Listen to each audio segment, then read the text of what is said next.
আজকে তোমার আমার যখন মরণটা হয়, দেখবা তুমি যখন মরবা, তোমার যখন মৃত্যু ঘনিয়ে আসবে, ওই মাইকে যখন ইমাম সাহেব ঘোষণা দিবে অমুক আল্লাহর বান্দা মারা গেছেন, দেখবা তোমার লাশ হওয়ার পর মানুষ কেউ কেউ যাবে কবর রাস্তায় মাটি খনন করার জন্য।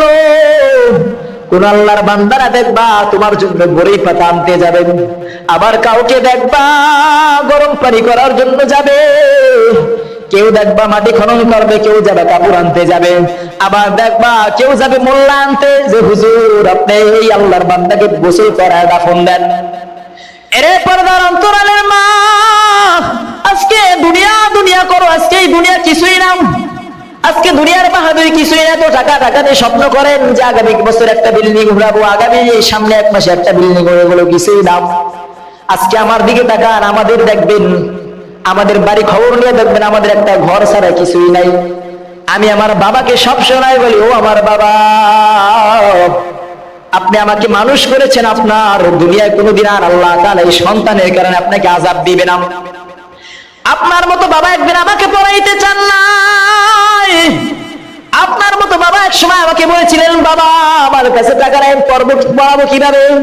ও আমার বাবা, ওই সময় কিন্তু আমি সন্তান জোর করে মাদ্রাসায় গেছি, মাদ্রাসায় কত কষ্ট করে একটা 10 টাকার বিস্কুট এক মাস চাইটা খাওয়া আজকে মানুষ হইলাম।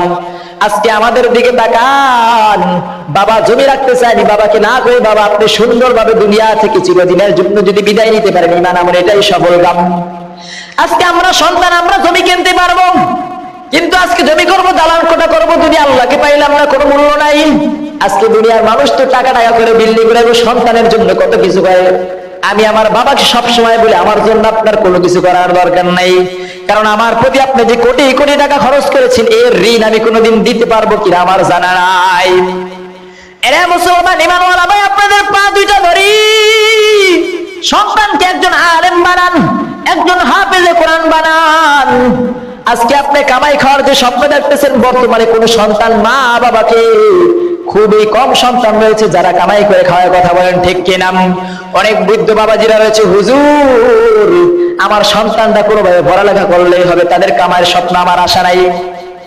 কারণ বড় হইলে মা বাবাকে কেউ মূল্য দেয় না। রে যুবক, তোমার সন্তানকে 20 বছর 30 বছর হয়েছে, দেখবা তোমার কোনোদিন খবর নিবে না।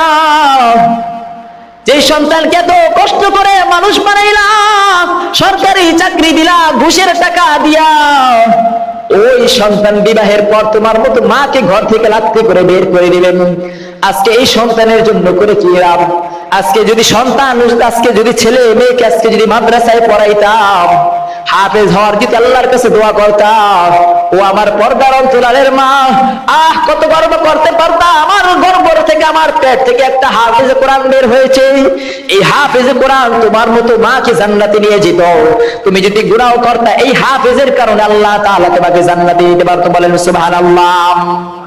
এরে আমার মুসলমান ইমানওয়ালা ভাই, এই ওয়াজ করার মূল কারণ হলো আপনার সারাদিন সারা সপ্তাহে যা করেন এই নলেজগুলো খুলে দেওয়া। এই নলেজগুলো খেলে দিয়েছে ভাই, আপনারা ভুলের মধ্যে রয়েছেন। এই সন্তানকে ভালো কাজে লাগান, মাদ্রাসায় পড়ান, আলেম হওয়ার স্বপ্ন দেখেন। আরে ভাই, আলেমরা কোনোদিন ভিক্ষা করে না রাস্তায়। আলেমের মা বাবা কোনোদিন দেখবেন, আলেমের মা বাবা বৃদ্ধাশ্রমে নাই। যত মা বাবা খবর নেবেন বৃদ্ধাশ্রমে গিয়ে দেখবেন বেশিরভাগ স্কুল কলেজের ছেলেরা, কথা বলেন ঠিক কিনা? কারণ দেখবেন একজন আলেম, একজন হুজুরের স্ত্রীরা একজন সিংহাসনের মধ্যে সবচেয়ে শান্তিতে থাকে। একটা আলেমের মা সবচেয়ে শান্তিতে থাকে। একটা আলেম বেতন পায় কত? 10,000 টাকা, 5,000 টাকা। আপনারাই বলেন হুজুরদেরকে আল্লাহ তাআলা দেখেন? হ্যাঁ, হুজুরদেরকে আল্লাহ তাআলা দেখেন। কারণ এই আলেমরা কত কষ্ট করে মানুষের 5,000 টাকা 7,000 টাকা বেতন পায়, কোনোদিন আলেমের অভাব হয় না। আমার বাবা 30 বছর ইমামতি করেন, 30 বছরে 200 টাকা থেকে বেতন শুরু করে 30 বছর পর তার বেতন হয়েছে 4,000 টাকা। 30 বছর একটা কেন্দ্রীয় মসজিদে মুরুবুলাদি চরখালে একটা কেন্দ্রীয় মসজিদে ইমামতি করার পর 1 থেকে 30 বছর ইমামতি করছে, বেতন বাড়ছে কয় হাজার? মাত্র 4,000 টাকা। এই 4,000 টাকা দিয়ে আমরা 2 ভাই পড়াশোনা করতাম, বোন পড়াশোনা করত। আজকে 2 ভাই হাফেজে কোরআন হইলাম, বড় ভাই মাওলানা অর্ধেক করেছে। কে কোনোদিন অভাব হয়েছে? না না না। আজকে সমাজের মধ্যে সবচেয়ে শান্তি থাকলে আজকে আমরাই আছি, কথা বলেন ঠিক কিনা? এরা মুসলমান ইমান ওয়ালা ভাই, বাবা সম্মানের সহিত রয়েছেন, বাবা সন্তানকে নিয়ে গর্ব করতে পারেন। আজকে সন্তানকে স্কুলে পড়ান, সন্তান তোমার সামনে ইয়াবা খায়, গাঁজা খায়, বাবাকে লাথি মেরে ঘর থেকে বের করে দেয়। এক আল্লাহর বান্দা বাবার কাছে গিয়ে বলে, বাবা আমাকে 10টা টাকা দাও, 20টা টাকা দাও। বাবা জানে যে সন্তান নেশা করবে, বাবা টাকা দেয় নাই। ওই আল্লাহর বান্দা বাবা কেমন জোরে লাথি মেরেছে, বাবা পড়ে গেছে, মা দৌড়ে আসলো, এই যে সন্তান তোর 10 মাস গর্ভে নিলাম, তুই কেন তোর বাবাকে লাথি মারলি? বাবার কাছে নেশা করার জন্য টাকা চাইছে, যেই বাবা এত কষ্ট করে সন্তানকে সুশিক্ষায় শিক্ষিত করেছেন, বড় হওয়ার পর সন্তান বাবার কাছে টাকা চাইছে, টাকা দেয় না দেখে সন্তান বাবাকে আগে লাথি মেরেছেন। মা এসে জিজ্ঞাসা করছে, মা যে আবার লাথি মেরেছেন? এরে আমার মুসলমান ইমানওয়ালা ভাই, ও পর্দার অন্তরালের মা, ওই আল্লাহর বান্দা লাথি মারার পর মোটর সাইকেল নিয়ে যাইতেছে, যাওয়ার পর এক মসজিদে এখানে এইভাবে একজন আলেম কথা বলতেছেন।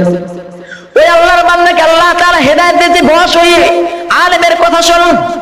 আলেমের কথা শোনার পর যখন মায়ের ওয়াজ করলো, হুজুরে মায়ের ওয়াজ শোনার পর, ওয়াজ করার পর ওই সন্তান কান্না করতেছে। সন্তান মা বাবার পাও ধরে, মা আমাকে মাফ করে দাও, আমাকে মাফ করে দাও। মা বাবা সন্তানকে মাফ করে না, কান্না করতেছেন। এই চোখের পানির কারণে ওই সন্তান সারা জীবন বরবাদ হয়ে গেছে, বলেন নাউজুবিল্লাহ। এরা আমার ভাইরা, আমার বন্ধুরা, ও পর্দার অন্তরালের মা, আজকের আলোচনার মূল কথাই হলো দুনিয়া নিয়ে ভাবেন, সন্তানকে সুশিক্ষায় শিক্ষিত করেন, লোভ করেন না, সম্পত্তির আশা করেন না। ইনশাআল্লাহ আগামীকালকে বয়ান দিব যে আপনার যে এই ছেলে মেয়ে নিয়ে এত সন্তান, আল্লাহ তাআলা এই ছেলে মেয়েদেরকে আপনার কোন কাজে লাগাইবেন। এই ছেলে মেয়ে আপনার জন্য কত বড় আমানত। এই ছেলে মেয়েকে আজকে 10টা 5টা সন্তান হয়ে একটাও মাদ্রাসায় পড়ান না, সব কটা ভণ্ড বানান, যে সবাই ভাবেন কি আমার সন্তানকে কামাই করে খাইতেছে, 3 বেলা খাইতেছে, শান্তিতে আছে। না না না, এটা শান্তি না, কবরে যাইবেন। এই সন্তান আপনার নামে বিচার দিবেন।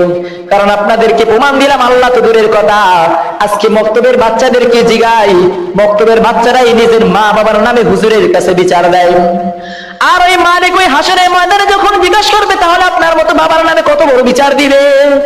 তাই আমার মা বোনেরা, ও আমার যুবক ভাই, বৃদ্ধ বাবাজিরা, পায়ে হাত রেখে বলবো, সন্তানগুলোকে একজন হাফেজের স্বপ্ন দেখেন, একজন আলেম হওয়ার স্বপ্ন দেখেন। আপনার গর্ভ থেকে একজন সন্তান হাফেজ হবে, এই স্বপ্ন দেখেন। আপনি দুনিয়াও সফল কাম, আখিরাতেও সফল কাম। তাই যাই বললাম, সব সময় আল্লাহর কাছে ওয়া করবেন, আল্লাহ আমাকে সঠিক জ্ঞান দান করেন। সারাদিন কত কাজকর্ম থাকবে, মালিক তোমার কাছে তোমাকে ভাবতে পারি না, তোমাকে চিনি না, জান্নাত দেখি নাই, জাহান্নাম দেখি নাই, নবীকে দেখি নাই, দুনিয়ার কিছুই ভালোভাবে দেখলাম না, তারপরেও তোমার প্রতি মানে ঈমান আনলাম, তুমি আমাকে সহি জ্ঞান দান করো। আল্লাহ তাআলা আমাদের সকলকে সহি জ্ঞান দান করে, সকলে বলে আমিন। এবং সন্তানদেরকে সবাই, যাদের ছোট্ট বাচ্চারা রয়েছে, মাদ্রাসায় ভর্তি করাইবেন। স্কুলে যদি পড়াইতে মন চায় পড়ান, সমস্যা, আপনার সন্তান ডাক্তার হবে, এই ডাক্তারও কি আমার প্রয়োজন? আমি অসুস্থ হলে কি আপনার ডাক্তার আমার প্রয়োজন? আমি বাইরে উঠাইলে কি আপনার মতো ইঞ্জিনিয়ার কি আমার প্রয়োজন? যে আপনার যেই করেন কি, আগে কোরআন শিক্ষা দিবেন, মানুষ বানাইবেন, যাই মুরব্বীদের সাথে বেয়াদবি না করে। সন্তান সবসময় মানুষদেরকে দেখলে সালাম দেয়, সুশিক্ষায় শিক্ষিত করবেন। এই সন্তানগুলোকে দেখবেন, যদি পড়ালেখা না করান, বড় হয়ে দেখবেন আপনার মতো বাবারে কি সন্তানগুলো কি পাত্তা দিবে না।